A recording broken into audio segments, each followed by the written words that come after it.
অনন্য আমার স্রষ্টা। একচ্ছত্র কর্তৃত্বে বিশ্ব ব্রহ্মাণ্ডের অপূর্ব সৃজন। তিনি ব্যতীত নাই অন্য কোন ইলাহা, কুরসি যে তাহার সিংহাসন। সত্যি তিনি চিরঞ্জীব ও অসীম ক্ষমতার এক অনন্য গরিয়ান, সর্বসত্তার ধারক, সকল জ্ঞানের মালিক, মহান ও মহিয়ান।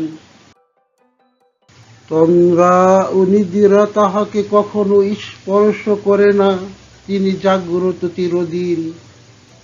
আকাশ জমিনে যাহা কিছু আছে, সমস্তই তাহার অধীন।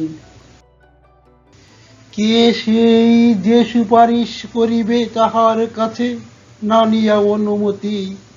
তাহার ইচ্ছা ব্যতীত তো শূন্য সকল আরজি মিনতি।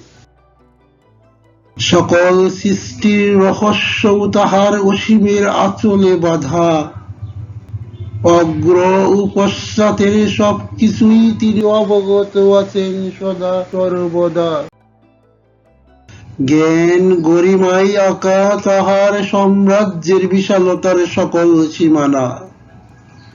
তাহার ইচ্ছা ব্যতীত কখনো সম্ভব নয় তাহার জ্ঞানকে আয়ত্তে আনা। কেবল তাহার কুরসি পরিব্যাপ্ত আকাশ ও পৃথিবীময়। প্রতিনিয়ত সমগ্র রক্ষণাবেক্ষণে তিনি কখনোই ক্লান্ত নয়। সর্বশ্রোতা ও সর্বদ্রষ্টার রহিয়াছে অসীম ক্ষমতা ও চূড়ান্ত জ্ঞান। সত্যি তিনি সর্বশ্রেষ্ঠ, মহান ও মহিয়ান।